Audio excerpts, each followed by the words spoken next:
Hey guys, welcome back to my channel. Today I'm going to be showing you how to make a very basic, easy pasta, fresh pasta. So really there's one rule with it, and that is for every 100 grams of flour you need one egg, one whole egg, a pinch of salt and a little bit of oil. That's it, that easy. And I am going to show you using a plain flour as well, because 00 flour can sometimes be difficult to come by. So the only real difference I find is that with the 00 flour, it gives it almost a more silky texture and feel to the pasta, but plain will work fine. So I have 200 grams of plain flour here. I'm just going to tip it onto a clean surface, and then I just want to make a well in the center to contain my eggs. Fresh pasta can be so expensive, and when you see how easy it is and how inexpensive it can be to make at home, you'll never be buying it again.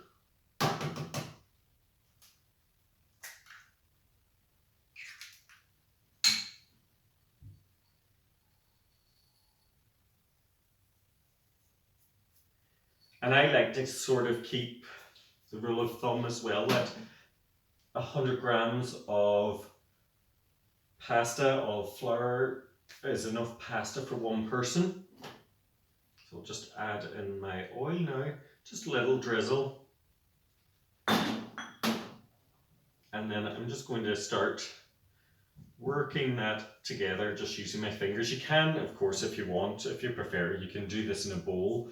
You don't have to do it on the surface. I just find it's easier. Gives me more room to work. And just gradually work in more and more of that flour. This is the sort of cooking I love to do on the weekends when I've a little extra time and I can take my time pottering about in the kitchen. Might take a little bit longer, but it's really not difficult.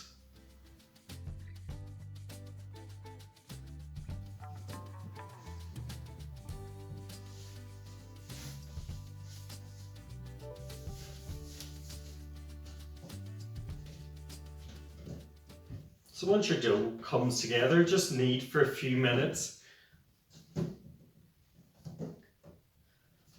And you can, alternatively, if you don't want to knead, if you have a freestanding mixer, you can add your dough into that with a dough hook and whiz away until it's kneaded.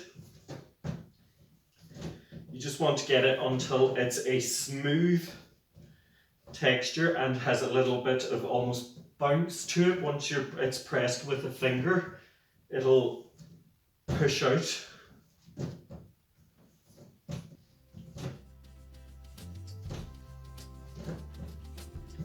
So I'm beginning to see the difference in the feel of my pasta dough. I can feel the change in the texture from the kneading.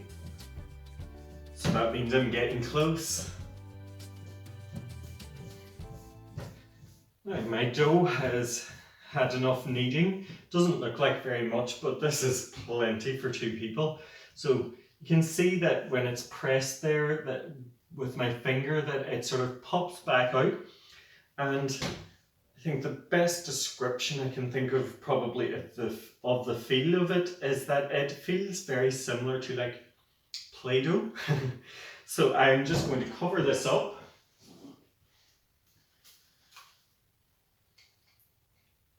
You can use a damp tea towel if you like for this, but even if you have done this in your freestanding mixer or bowl or whatever way you want to wrap the dough directly like this, don't wrap the bowl.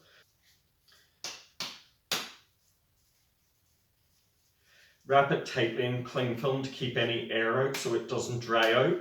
And I'm going to leave that now for at least 30 minutes, just so that it can rest. If you try and roll it out now, it's going to keep shrinking back. Pasta dough has rested enough, so I just need now to generously flour surface and keep that flour on hand because you'll need it for everything that comes in contact.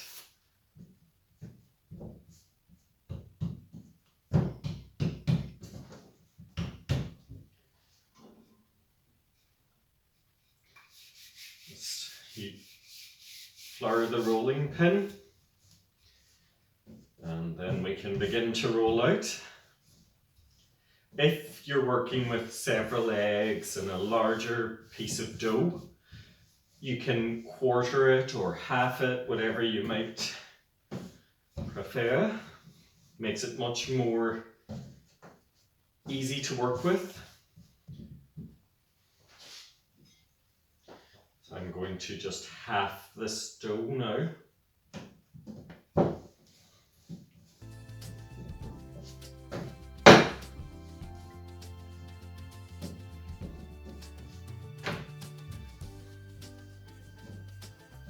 Okay, so just fold it in thirds.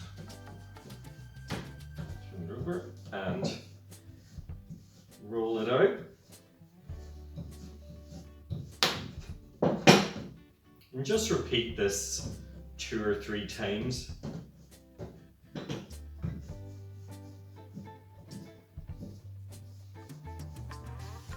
It's good to pick your dough up every so often and just move it about. This helps prevent it sticking, it moves that flour about.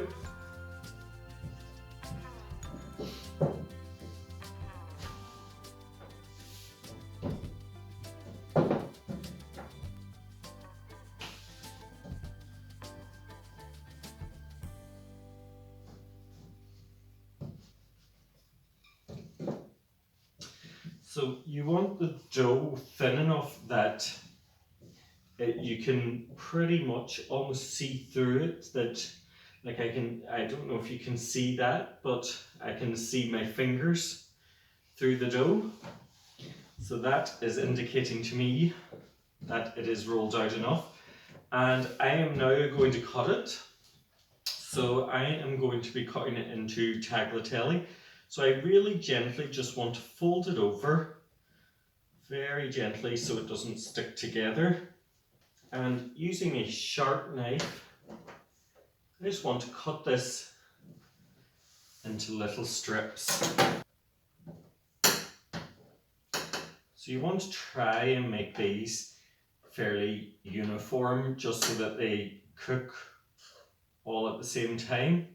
And you want quite a sharp knife, as you don't want to press it and stick the pasta together. If you're concerned about this sticking at all, just flour it and that'll prevent that. I can uncurl my pasta now. This just saves having to cut big long strips that will be quite difficult and awkward. So I'm just going to unfurl them all and leave them piled together.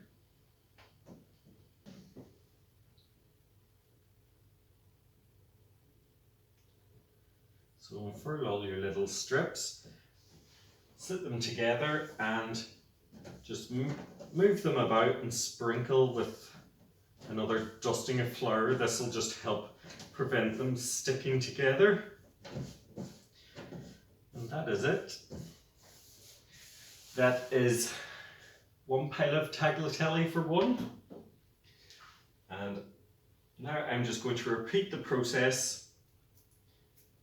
The pasta's all done and it's ready to be cooked. So I have a large pot of water here that I've brought to the boil, and you want to salt this well. There's an old saying that the water you cook pasta in should be as salty as the Mediterranean. So salting generously. Now, a couple of things when cooking pasta. One, never ever add oil, because this just means your sauce won't stick to your pasta, which is going to be a big disappointment. You've already had number 2 about salting the water. And number 3 is when cooking fresh pasta, It is only going to take mere minutes, so get your sauce and that going before you even put your pasta into the water.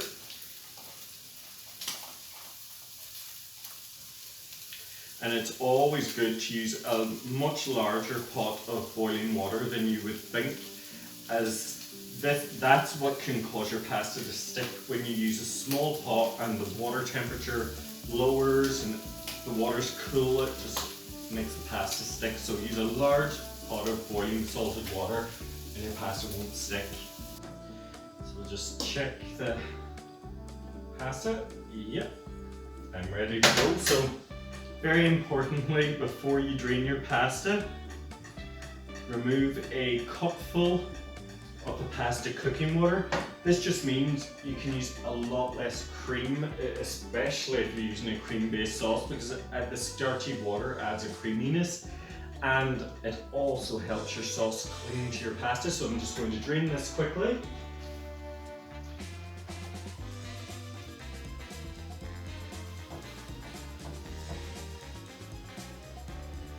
And that's how easy it is to make fresh pasta.